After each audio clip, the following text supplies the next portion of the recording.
আসসালামু আলাইকুম শিক্ষার্থী বন্ধুরা, কেমন আছো? অনলাইন ক্লাসে তোমাদের স্বাগতম। আমি প্রথমেই আমার পরিচয়টা দিয়ে নিচ্ছি। প্রিয়াঙ্কা মজুমদার, সহকারী শিক্ষক, পুলিশ লাইন উচ্চ বিদ্যালয়, কুমিল্লা। বন্ধুরা, আজকে আমি খুব গুরুত্বপূর্ণ একটি ব্যাকরণ ক্লাস নিয়ে তোমাদের সামনে হাজির হয়েছি। আজকে আমি অষ্টম শ্রেণীর সন্ধি অধ্যায়টি নিয়ে আলোচনা করব। আমি আশা করব প্রত্যেকেই মনোযোগ সহকারে আমার আলোচনা শুনবে।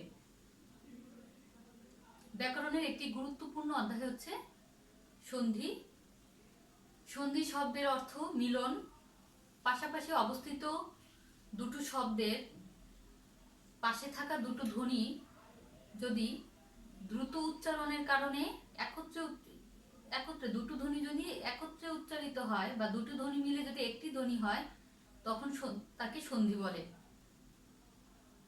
সন্ধিতে আমরা খেয়াল করব, সন্ধি যখন গঠিত হবে তখন সন্ধির দুটো শব্দের মধ্যে প্রথম শব্দের শেষ ধ্বনিটি ও দ্বিতীয় শব্দের প্রথম ধ্বনিটি মিলেই সন্ধি সৃষ্টি হয়। খেয়াল করো, আমরা সন্ধি অধ্যায়টি মনোযোগ সহকারে একটু দেখব। দ্রুত কথা বলার সময় যখন কখনো কখনো দুটো শব্দের কাছাকাছি থাকা দুটো ধ্বনির উচ্চারণ একত্রিত হয়ে যায়, তখনই তাকে আমরা সন্ধি বলবো। যেমন আমরা বলতে পারি বিদ্যা, আমি বিদ্যালয়ে যাব। বন্ধুরা খেয়াল করো, দ্রুত যখন বলি আমি বিদ্যালয়ে যাব, এই বিদ্যা আলয় মিলে কি হয়ে গেছে? বিদ্যালয়। তাহলে আমরা খুব দ্রুত যখন বলি বিদ্যালয়ে যাব, সেটাই হচ্ছে আমার সন্ধি।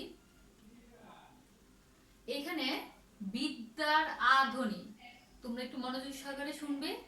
বিদ্যার আ ধ্বনিটা দেখো, আমি বলেছি দুটো শব্দের, যেমন বিদ্যা আলয়, ঠিক আছে? বিদ্যা আলয় আমার দুটো শব্দ তোমরা দেখতে পাচ্ছ। আমি আশা করব মনোযোগ সহকারে শুনবে। বিদ্যা আলয়ে যাব, আমি প্রথমেই বলেছি বিদ্যা দুটো শব্দের এই শেষ ধ্বনি আর দ্বিতীয় শব্দের বা শেষ শব্দের প্রথম ধ্বনি মিলে সন্ধি হবে। খেয়াল করো, বিদ্যা, তাহলে আমার এখানে কি আসছে? আ ধ্বনি পেয়েছি, আর এখানে দেখো আ। এই আ মিলে আমার কি হয়েছে? একটা আ হয়ে যাবে। দেখো, বিদ্যালয়, এটাকেই বলে সন্ধি। আশা করি সবাই বুঝতে পেরেছো। এই সংজ্ঞার আলোকে আমরা বলতে পারি পাশাপাশি অবস্থিত দুটি ধ্বনির মিলনের ফলে যদি একটি ধ্বনির সৃষ্টি হয় তবে তাকে সন্ধি বলে। খেয়াল করো, সন্ধির উদ্দেশ্য কি? আমরা যদি এখন সন্ধির উদ্দেশ্য নিয়ে আলোচনা করি, তাহলে আমরা সন্ধিতে কয়েক রকমের উদ্দেশ্য দেখব। বন্ধুরা খেয়াল করো, সন্ধির প্রথম উদ্দেশ্য হচ্ছে কি? বাক্যকে সংক্ষিপ্ত করে। সন্ধি কি করে? বাক্যকে কি করে? সংক্ষিপ্ত করে। এটা গেল আমার প্রথমটা। দ্বিতীয়টা হচ্ছে সন্ধিতে উচ্চারণ সহজ হয়। সন্ধি আমার কি করে? উচ্চারণ সহজ করে তোলে।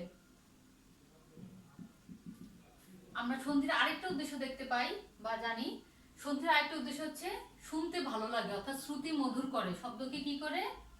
শ্রুতি মধুর করে তোলে।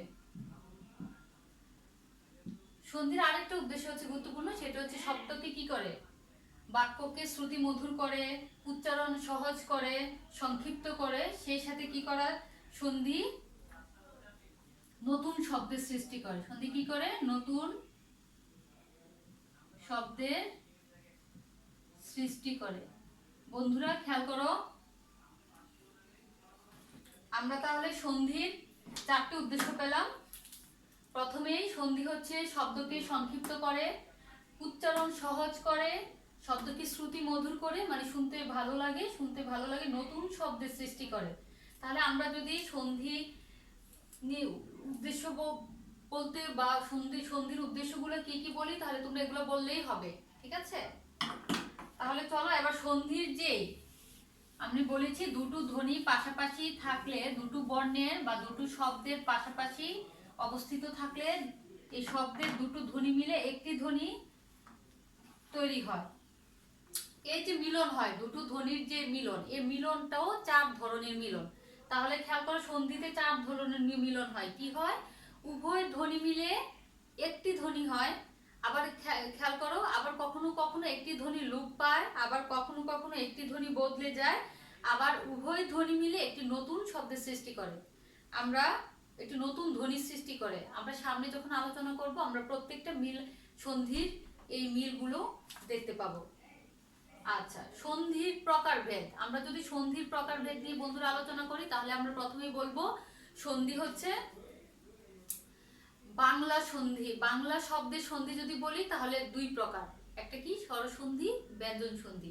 কিন্তু আমরা দেখি যে তো অনেক সংস্কৃত শব্দ অবিকৃতভাবে আমাদের বাংলায় ব্যবহৃত হচ্ছে, সেগুলোকে আমরা তৎসম শব্দের সন্ধি বলতে পারি। তাহলে তৎসম শব্দের সন্ধি কয় প্রকার যদি বলি তাহলে 3 প্রকার বলতে হবে। একটা হচ্ছে স্বরসন্ধি, ব্যঞ্জন সন্ধি, অন্যটি হচ্ছে বিসর্গ সন্ধি। ঠিক আছে?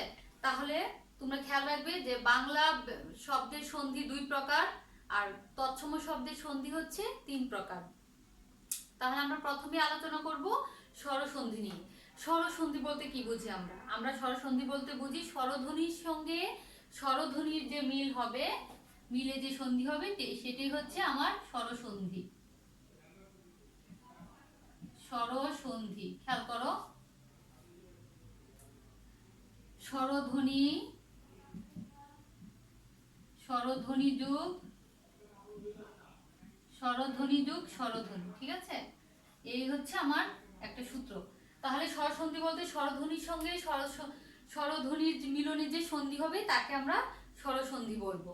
মূলত পালি ও পালি ও প্রাকৃত ভাষায় এই ধরনের অনেক সন্ধি দেখা যায়। আমরা উদাহরণ হিসেবে আলোচনা করতে পারি। দেখো, সোনালি, সোনা যোগ আলি।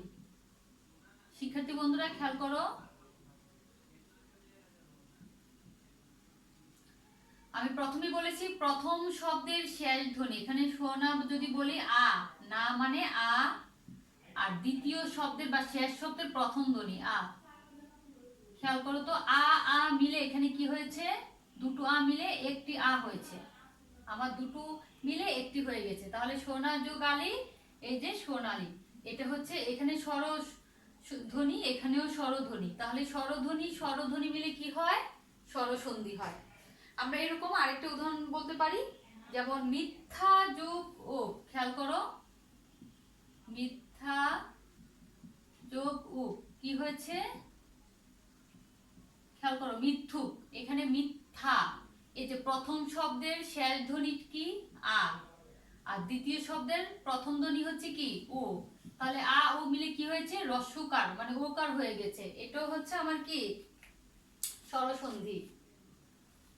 এবার ব্যঞ্জন সন্ধি দেখো, ব্যঞ্জন সন্ধি হবে স্বরসন্ধির সঙ্গে স্বরধ্বনির সঙ্গে ব্যঞ্জন ধ্বনি, ব্যঞ্জন ধ্বনির সঙ্গে ব্যঞ্জন সন্ধি, ব্যঞ্জন ধ্বনি মিলে যে সন্ধি হয় তাকে আমরা ব্যঞ্জন সন্ধি বলবো। খেয়াল করো,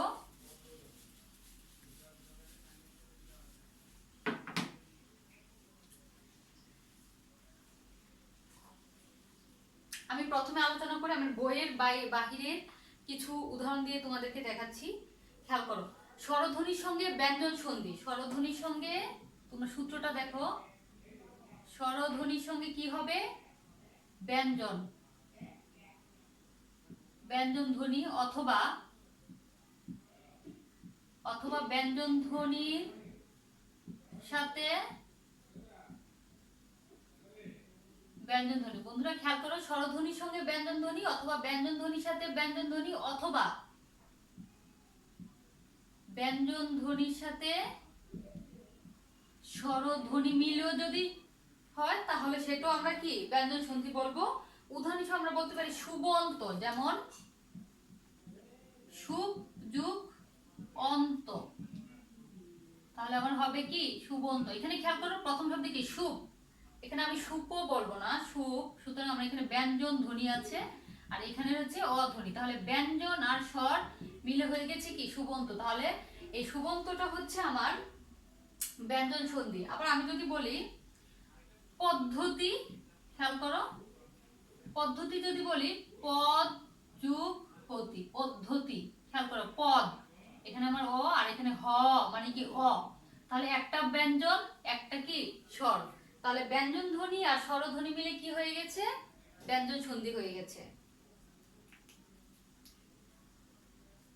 এরকম আরো আছে, আমরা যেমন বলতে পারি বাগধারা, বাগধারা, এখানে এটাও হচ্ছে আমার ব্যঞ্জন ধ্বনির উদাহরণ। আমরা এখানে স্বরধ্বনির কিছু একটা দুটো সূত্র নিয়ে তোমাদের সামনে আলোচনা করব আগামী ক্লাসে। তার আগে আমরা কিছু বিশেষ নিয়মে সাধিত ব্যঞ্জন সন্ধি সম্পর্কে ব্যঞ্জন সন্ধি লিখে নিব, আমি আশা করি তোমরা নোট করে নিবে। বন্ধুরা খেয়াল করো, বিশেষ নিয়মে সাধিত ব্যঞ্জন ধ্বনি, বিশেষ নিয়মে সাধিত ব্যঞ্জন ধ্বনি। এই বিশেষ নিয়মে সাধিত ব্যঞ্জন ধ্বনি আমরা আজকে আলোচনা করে আমাদের ক্লাসটা শেষ করে দিব। আগামী ক্লাসে আমি স্বরধ্বনি, স্বরসন্ধি, ব্যঞ্জন সন্ধির কিছু গুরুত্বপূর্ণ নিয়ম নিয়ে তোমাদের সামনে হাজির হব। খেয়াল করো, সংস্কার, যেমন বিশেষ নিয়মে ব্যঞ্জন সন্ধি, সংস্কার, সংস্কৃতি, সংস্কৃত, সেই সাথে আমি বলতে পারি আমরা উত্থান, উত্থাপন, পরিষ্কার, উপরে লিখলাম দেখো পরিষ্কার, পরিষ্কৃত, এগুলো হচ্ছে আমার বিশেষ নিয়মে ব্যঞ্জন সন্ধি। বন্ধুরা খেয়াল করো, পরিষ্কার আমরা সন্ধিগুলো লিখে নিচ্ছি, পরিযুক্ত, কার, পরিযুক্ত, সংস্কারের সন্ধি বিচ্ছেদ কি হবে, সংযুক্ত, সংস্কৃত যদি আমরা লিখি সংযুক্ত, সংস্কৃতি, আর সংস্কৃত যদি লিখি সংযুকৃতি, উত্থান যদি লিখি উৎযুক্থান, আর উত্থাপন হচ্ছে উৎযুক্স্থাপন, উত্থান আর উৎযুক্স্থান।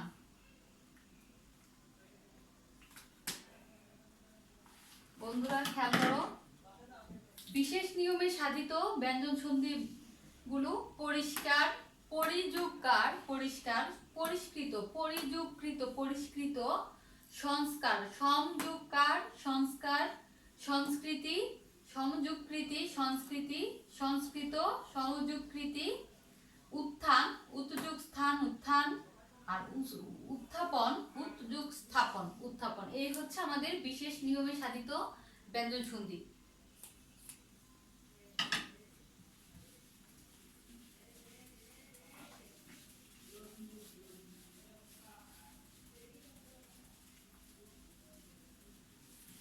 বন্ধুরা আগামী ক্লাসে আবার তোমাদের সামনে আমি সন্ধি নিয়ে হাজির হব। ওই ক্লাসে আমি তোমাদেরকে কিছু নিয়ম বুঝিয়ে দেওয়ার চেষ্টা করব। ততদিন পর্যন্ত তোমরা ভালো থাকো।